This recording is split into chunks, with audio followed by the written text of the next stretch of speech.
last episode of the week, and I am excited to have our guest who is actually broadcasting all the way from Singapore.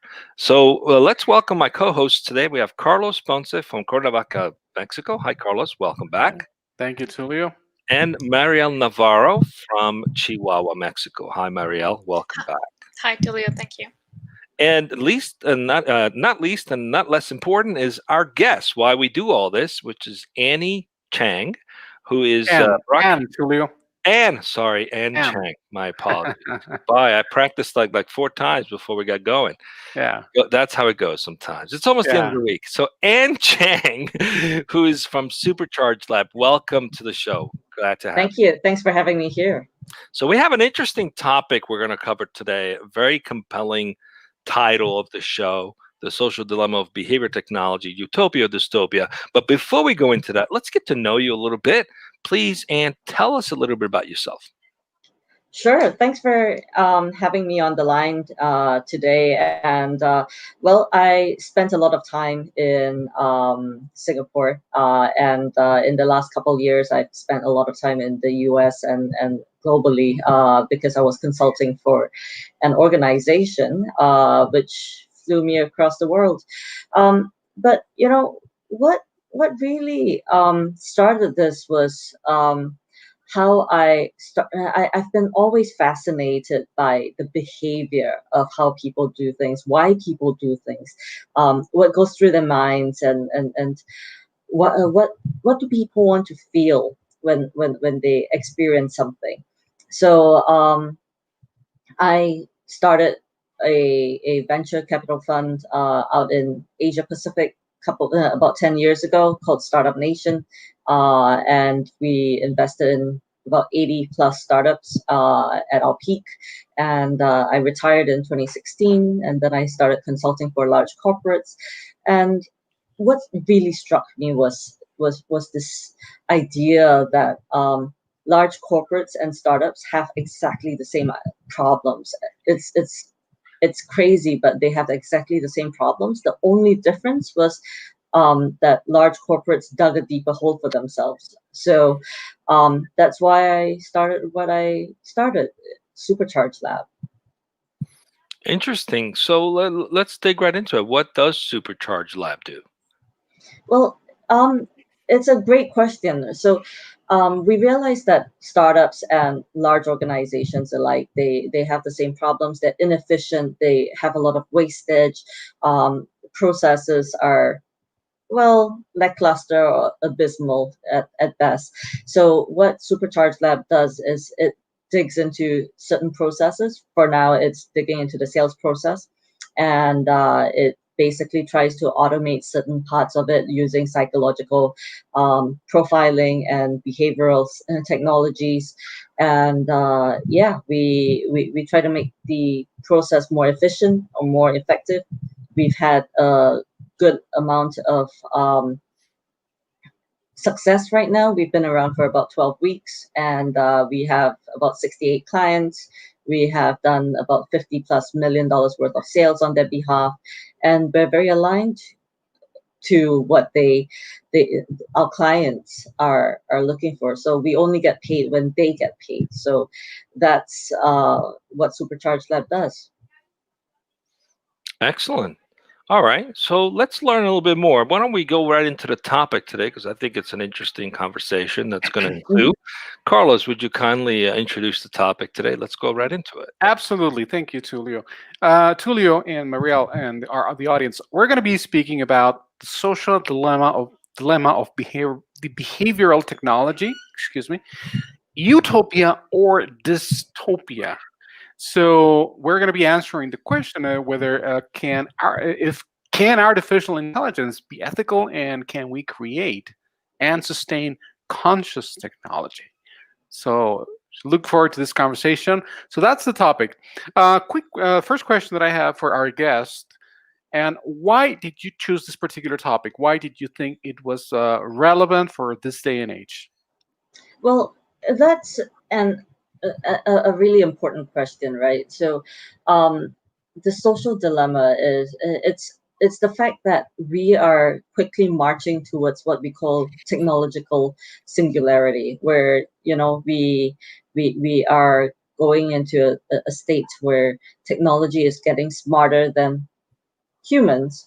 They're outperforming humans. They're creating technology creates its own technology, and it's at a point where you know are we going to lose control over technology and they will take over um, running the world, for example. It's technology forever, as you talk about Wakanda forever. It's um, so why this topic? It's an important topic. People are scared. People fear that we're going into a situation where um, we're so reliant on technology, and people the way technology has been created is that it hacks your mental molds. It's been created to trick yourself into certain behaviors without you consciously being aware. So this topic is very near and dear to my heart, so that's the reason why I chose it. So you talk about, well, for those viewers who are watching who might not have a clear understanding of what conscious technology is, what do you refer to when you mention this particular expression, conscious technology? To me, it's kind of intriguing, to say the least. So when I hear conscious technology, it conjures all kinds of crazy ideas in my head that are kind of perhaps are more related to Hollywood than anything else. So, but in the real world, uh, what do you refer to exactly when you speak about conscious technology? Can you elaborate on that, please? Sure, of course. I think one of the first things when we talk about conscious technology is we're talking about building technology with a baseline of ethics. We have an ethical baseline as to how technology works, how we approach um, interactions of the technology with other human beings. I think it's one of the biggest things about conscious technology is um, a lot of people look at we build the technology and then we try to make it ethical, but the reality is if you want to have conscious technology you have to be ethical right from the start. You have to build it out ethically. So that's the reality of where conscious technology has to start from. So I'm curious for you to define what you mean by ethically. What is the concern? What is the worry? So there are a large number of ethical impacts to artificial intelligence, whether it's job loss, whether it's the cognitive biases that people who build the technology have. So, for example, you know, there is discrimination. Artificial intelligence follows the brains of the humans that build it. So we have a lot of unknown cognitive biases that we all carry in our heads. Hmm. We may not be supportive of minority groups. We might not be supportive of people who think differently from us. I read this book by Robert Sapolsky, who's a Stanford professor in neurology and neuroscience, and the brain is programmed to always have an us and them. We relate better to people who are like us. So at the end of the day, technology, it starts with the person. It starts with the person who's programming. It starts with the organization that's creating the technology. And if you don't start right, you end up having the issue of dealing with the ethical impact a little bit later on. It's interesting. It sounds as though what you're saying is the problem is with the source code, and the source code is us humans, right? Because there's the thinking that technology doesn't have an ego, so therefore it's going to parse information and look at information, and especially with artificial intelligence and learning, that it would come out with a neutral approach to the world, right? But If it studies history, it's going to actually repeat history, which is nothing but far from neutral. So how do we fix that? How do we, we had a professor of ethics not too long ago on the show. We talked about this particular topic about AI and ethics and having actual ethic audits within software companies to make sure that the algorithms are not skewing, in favor of certain types of people, for example, based on historical trends. We're trying to break away from those historical trends. So if the source code is the cause of the problem, meaning us, how do you change that with technology? How do you teach it to discard some of those biases? Sure, that's a great question, Tulio. And it starts. You can have the academic approach, and I I mean no offense, but the academic approach is the one with rigor. It's the one which really understands the skills, the knowledge behind how to build ethical artificial intelligence. But you get on the ground, and these people are product guys, and the first thing they do is, oh, I want to come up with a product. I want they don't think about the ethics when they build something. So it's really about the owners, the people who come up with the idea. It's not just the product guys, it's the product owners.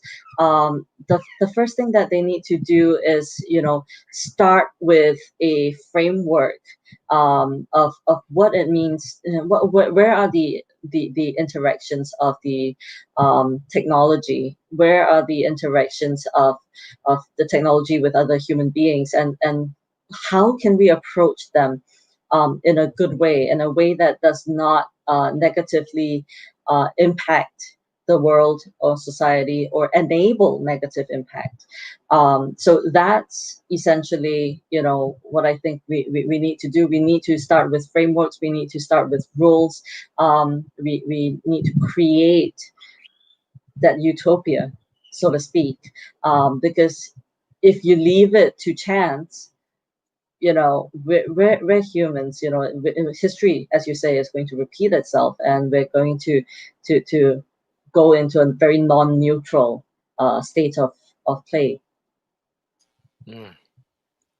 I have a question, and in your particular case at Supercharger Lab, well, you guys work with sales. I think in this kind of environment, it's a lot about information. Do you consider that in general, in your experience, using AI is considered unethical in a sales context? That's actually something which one of my advisors, Dr. Mihaela Uliaru, actually said to me. Look, using artificial intelligence to do sales is innately unethical. But the reality is, we're not trying to sell per se. We're trying to help buyers buy. Let's put it this way: everybody wants to buy, but nobody wants to be sold to. That's one of the things that we go on in Supercharge Lab. And what we do is we psychologically profile people based on their public information, and we create messages that stick. But again, yes, is it ethical? The reality is, do we care? That's the first and most important question is, yes, we have to care.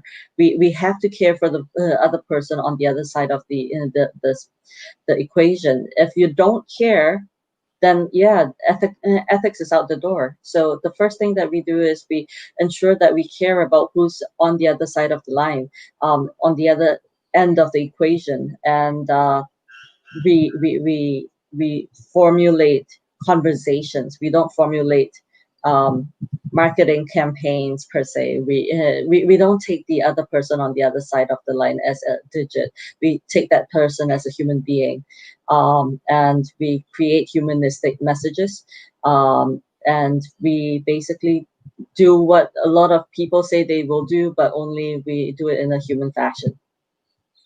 Tulio, we had a recent conversation, if you remember, about AI, and our guest, I like the way he tweaked the AI acronym instead of saying I'm trying to remember the Augmented intelligence augmented intelligence, instead of exactly, artificial intelligence. instead of artificial, because so I like that concept of augmented intelligence, and I think that would probably be very pertinent for this for a sales related scenario. That's my personal take, because at the end we're dealing with humans.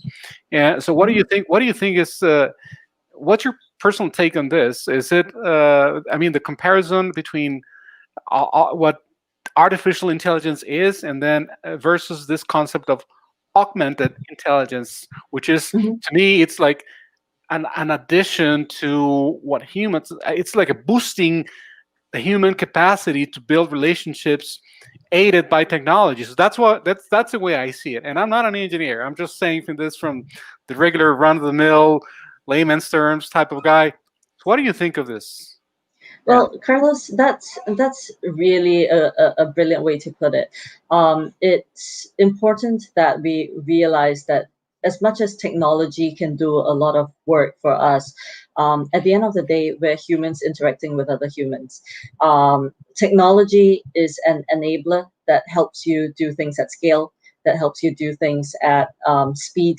But if it removes that emotion, that emotion of interacting human to human, then yeah, you're right. Absolutely, then it's not intelligence at all. It's actually, quite frankly, stupidity. It's artificial stupidity if you fail to remember that there's a human being right behind every interaction. So we create technologies that behave as much as possible as a human being, um, and it actually is a creation of a technology that models and emulates us as individuals. So when you look at my technology, you'll see that the messaging that I send out, the interactions that go out. These interactions are very consistent with who I am as an individual as well. It's interesting. The term artificial intelligence, it sounds cool, but it's a farce because there's nothing artificial about it. It is mimicking and repeating human behavior. It's just automating it. So if the behavior is quote unquote, as you said, stupid, you're going to have stupid automation, right? If the behavior is bias based, you're going to have automated bias based behavior, which is worse than what we have right now. So in reality, this idea of artificial intelligence is a farce because what we're looking at is technology that can augment or enhance how we present ourselves, how we deal with situation. In most cases, automating processes that would take thousands of people to do. But I find it fascinating what you're saying is that there's this ethical challenge of disrupting some of the behavioral patterns, or we risk this machines basically creating a dystopia instead of a utopia. So you guys have incorporated some of the more human elements to messaging and communication within your platform. How are you Mhm. doing that? Do you have some kind of a human to machine interface where something comes up and an individual inputs information? How do you create that learning for the system? How do you create that interaction between the person and the machine? How are you guys doing that? So we've been around for 12 weeks, and we've had three iterations of our machine. I lovingly call them my robots, and I mean that they are like pets, like my pet dog, um, in a very strange, foreign, futuristic way. Um, the thing is, we treat it like a pet dog. Literally, we are kind to it. We feed it. We feed it with our emotions. We don't feed it with.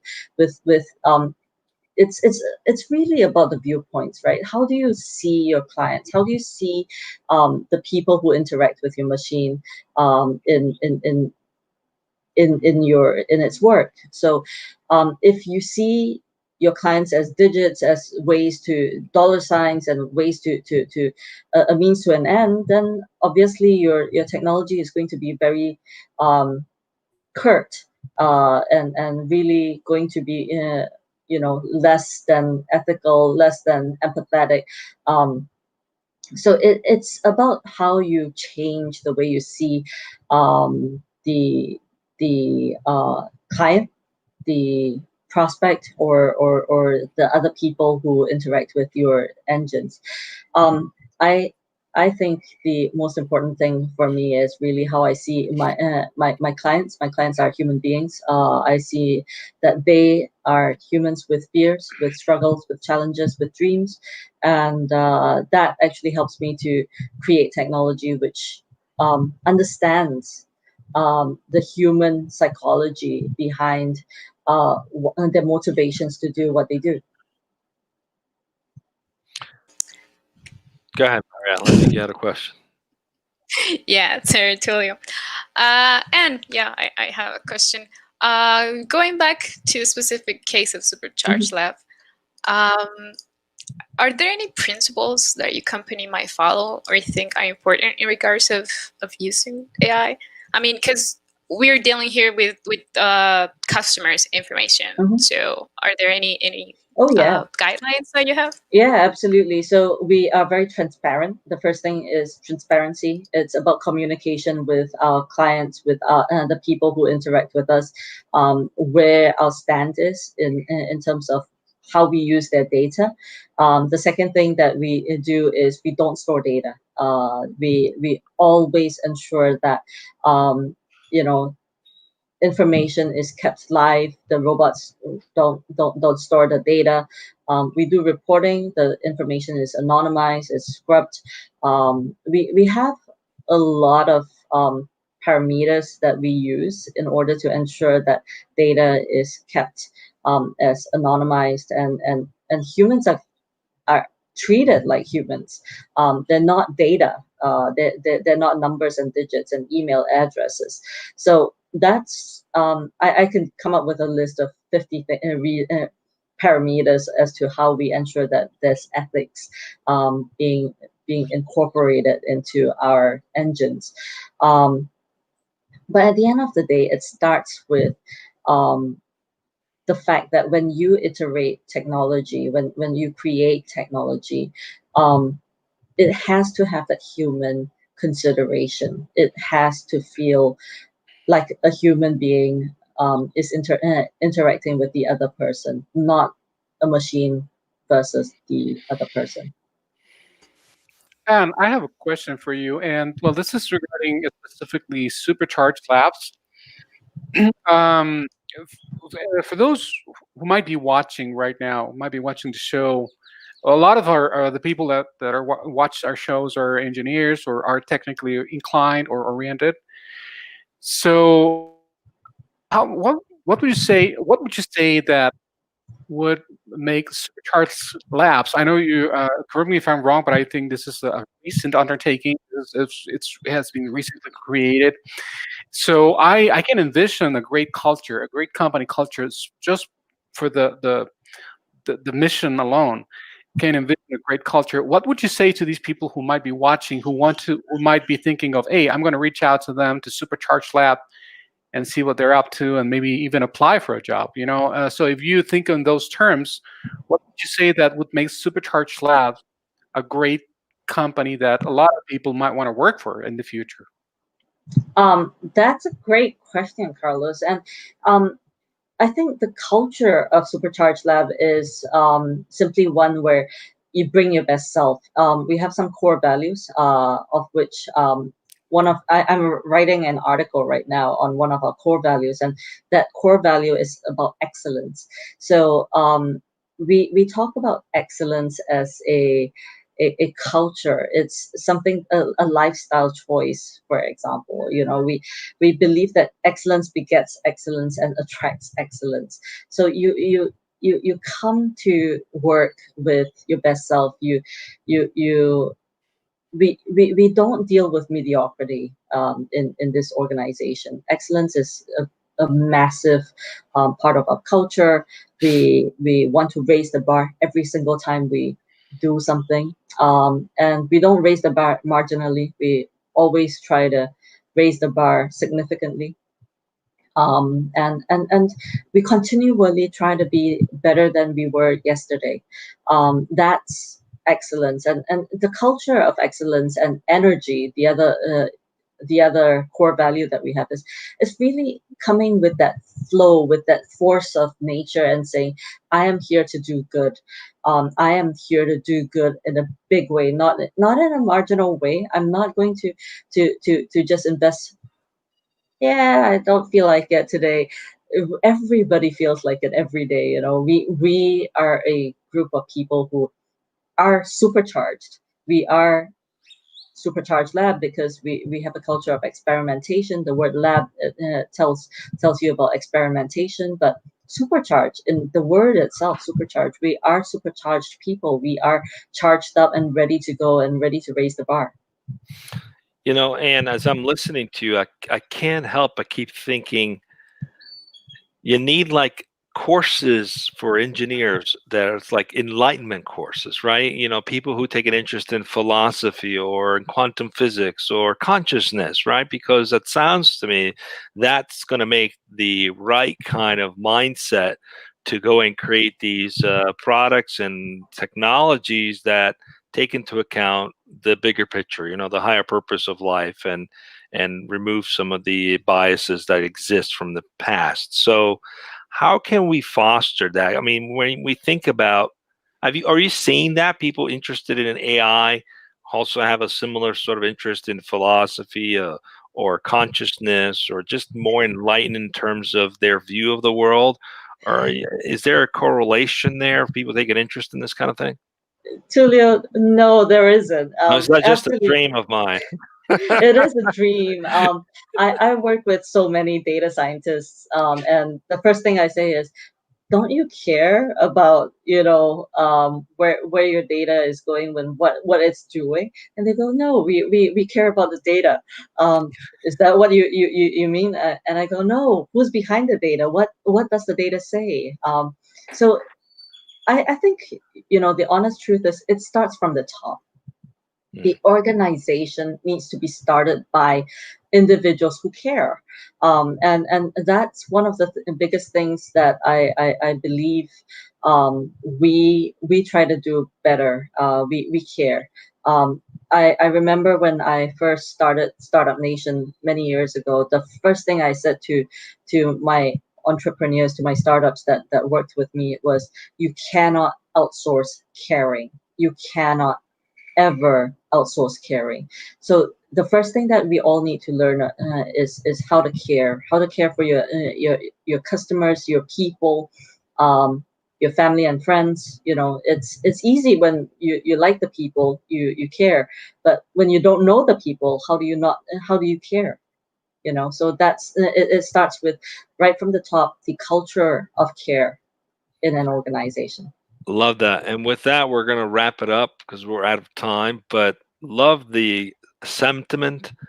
If you want to build technology that's going to be disruptive, make it with care. Make sure you care about people. We love that.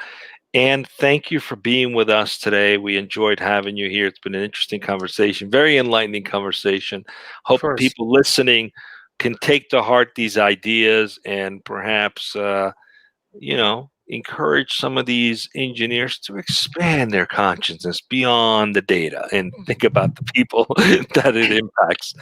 Carlos, it's been a great week. Come back, everybody, on Monday at 1 p.m. We have the recap show. We're going to recap all 3 shows in 10 minutes. If you'd like to participate in the recap, be one of the Brady Bunch windows here. Just make a comment wherever you're watching us. We will make sure we connect with you. We'll invite you. And what do we got coming up next week, Carlos? Well, Tulio, we got a full week ahead.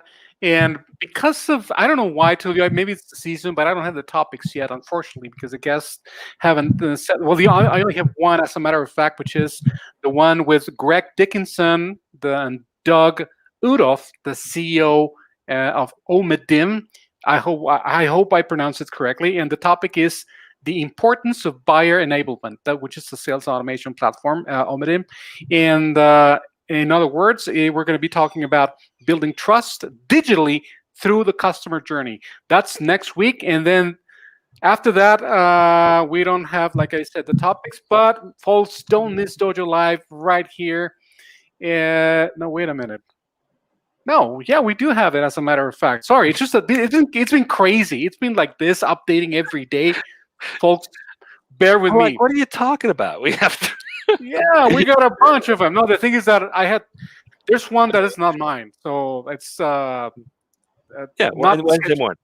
Yeah. It's Mark Grubb, the head of Immersive Tech Center for UPS. I think that's on the side of our teammates. But it's going to be XR and enterprise through the years. Work, play, travel, or does your organization have the right XR strategy? That's on November the 18th at 10 a.m. Pacific, which is early morning. And that's all I have, Tulio. Okay, we'll see you guys on Monday at 1 p.m. We'll announce the lineup at that time. Okay. Then make sure we got it all copacetic. Till then, stay safe. Enjoy your weekend. Thank you so much, everyone. As we wrap up, Ann. Okay.